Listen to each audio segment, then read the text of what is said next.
네, 이번에는 새정치민주연합의 노영민 의원을 만나보도록 하겠습니다. 당내의 MB정부 해외자원개발 국부유출 진상조사위원회 위원장을 맡고 있습니다. 여야 합의 하루 만에 세부상을 놓고 이견을 보이고 있죠. 백지화 위기에 처했다는 말이 나오고 있는 지금 상황, 어떤 입장인지 듣겠습니다. 의원님 안녕하십니까? 네, 안녕하세요. 예, 새누리당 이완구 대표가 이런 말을 했네요. 공무원 연금 개혁 문제와 자원외교 국정조사 문제 동시에 시작해서 동시에 끝나는 구도를 염두에 두고 있다. 이런 말을 했는데요. 의원님 어떤 생각 갖고 계십니까?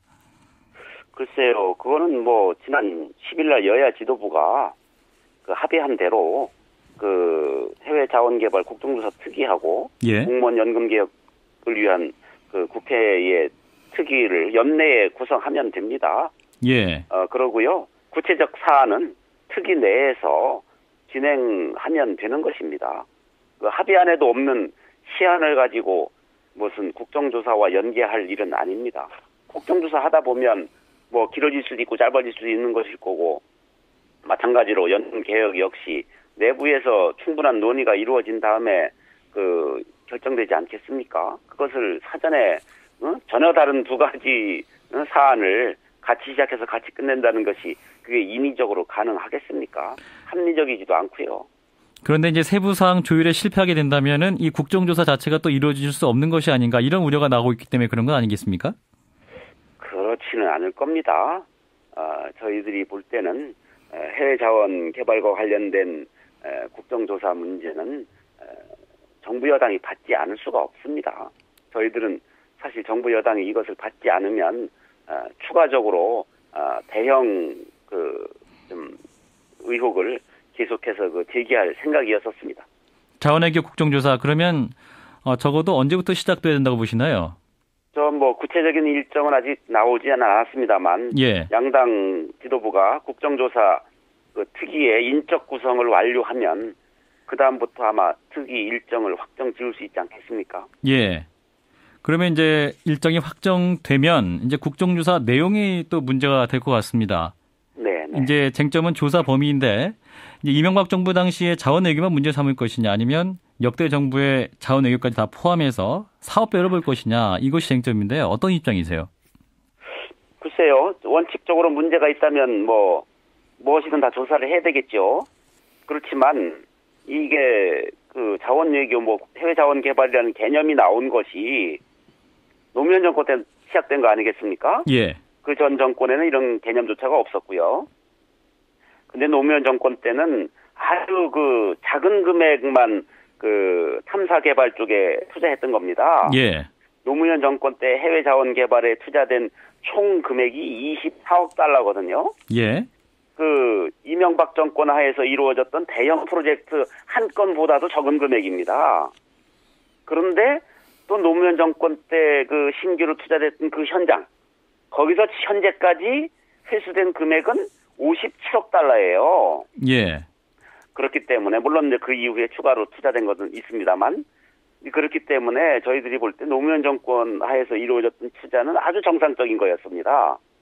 그런데 이명박 정권 하에서 이루어졌던 투자는 이것이 해외 자원 개발을 위한 투자였는지 그 목적이 불분명합니다. 예.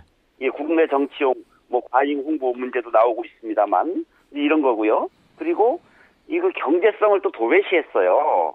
무슨 자원 안보니 자주 개발률이니 이런 것을 최고의 가치로 놓고서 추진하다 보니까 경제성을 무시했고요. 예. 그리고 전문가가 주도한 것이 아니고 권력의 핵심이 이것을 주도했어요. 그리고 우리 경제 규모에 비해서 규모가 너무 컸습니다.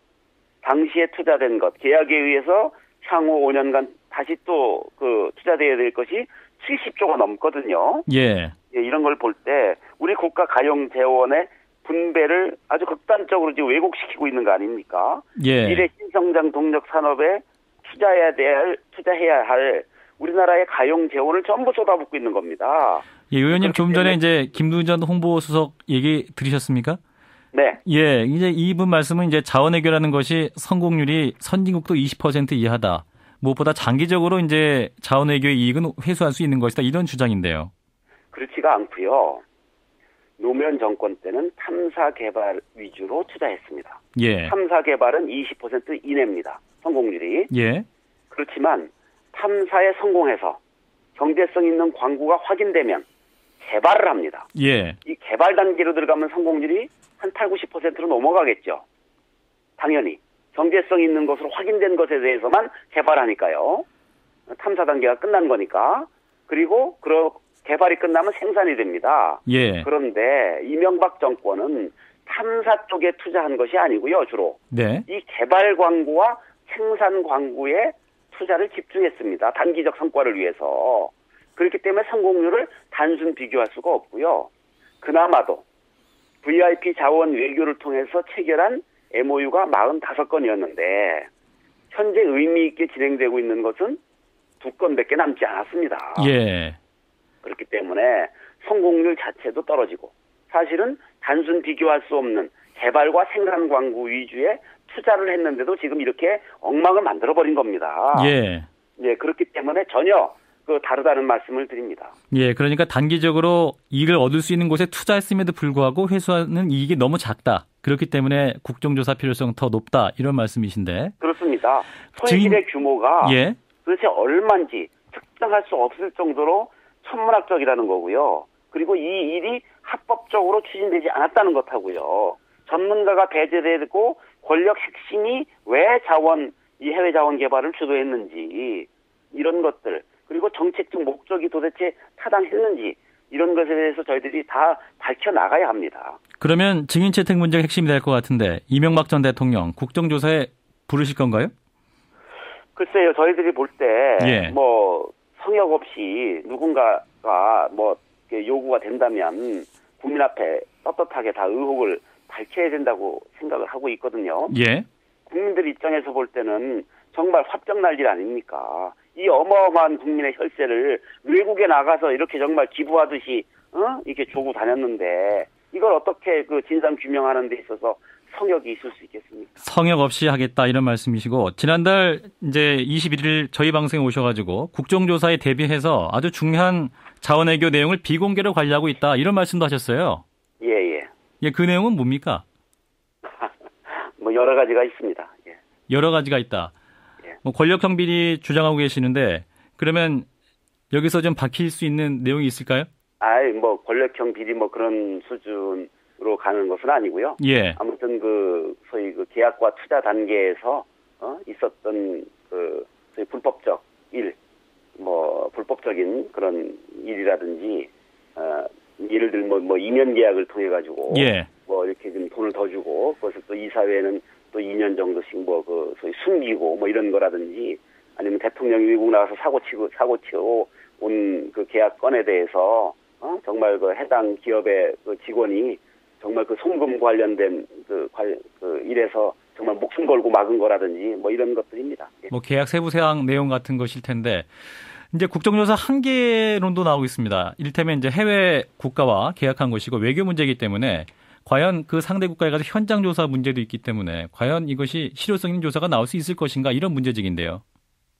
이 부분에 대해서는 물론 해외에도 저희들이 조사를 나가야 되겠습니다만은 예. 상대 정권의 상대 국가와 그쪽을 조사하는 것은 아니고요. 예. 저희 쪽만 조사해도 다 나오게 되어 있습니다. 우리 쪽만 조사해도 충분히 나올 수 있다. 네. 예, 알겠습니다. 한 가지만 더 질문 드리도록 하죠. 이제 국정조사 문제, 이제 자원외교 문제로 집중되고 있는데 4대강 문제도 일각에서는 굉장히 중요한데 왜 빠졌냐 이런 문제 제기도 있습니다. 이런 말씀 많이 듣고 계시죠? 예. 어떤 입장이십니까? 예, 4대강 문제도 역시 자원외교와 마찬가지로 중요합니다. 예. 특히 22조라는 혈세가 들어간 거 아닙니까? 예. 그 중에서 수자원공사가 8조를 은행에서 빌려가지고 지금 했다는 거 아닙니까? 예. 근데 이 8조라는 게 우리 국민들이 조조하니까 그냥 작은 금액으로 생각하는데 이 8조를 갚아 나가려고요. 1년에 4천억씩 100년을 갚아 나가야 됩니다. 예. 8조에 대해서 1년에 4%의 금융 이자와 금융 관리 비용을 국가가 지불해 주기로 했거든요. 8조의 4%면 3,200억이고요.